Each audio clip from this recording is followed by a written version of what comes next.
Bocah laki-laki yang baru pindah rumah sering melihat arwah di sana. Saat ibunya merapikan spray, dia melihat kaki berdarah di atas tempat tidur. Karena masih kecil, dia tak sadar itu kaki hantu. Tak lama, ibunya melihat noda di dinding, lalu naik bangku untuk membersihkannya. Begitu berbalik, dia melihat anaknya menatap langit-langit sambil tersenyum. Namun saat ikut melihat ke atas, dia tak menemukan apapun. Saat itu, dia belum tahu apa yang sebenarnya terjadi.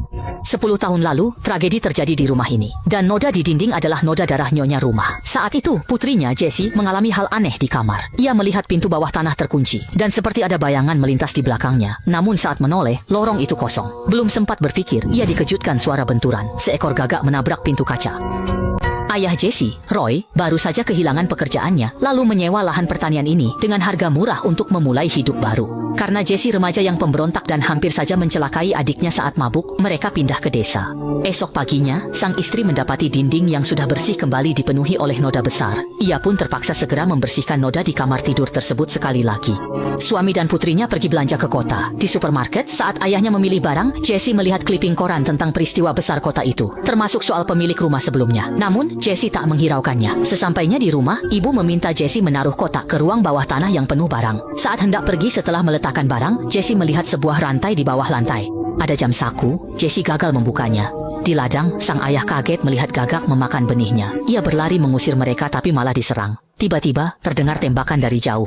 Gagak-gagak itu pun pergi.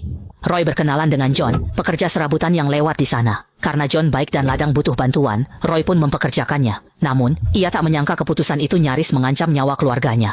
Berkat bantuan tambahan di ladang, benih tumbuh cepat, namun luka Roy akibat gagak kian parah.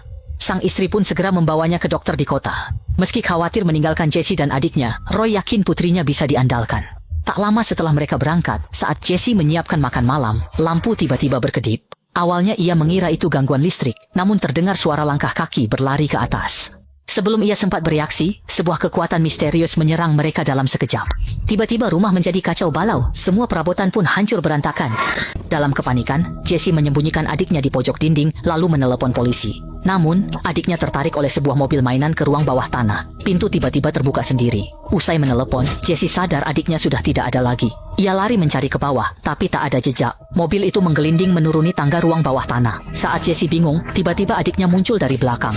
Baru saja ia ingin membawa adiknya keluar, tiba-tiba dari kegelapan muncul beberapa tangan hantu yang menariknya ke belakang.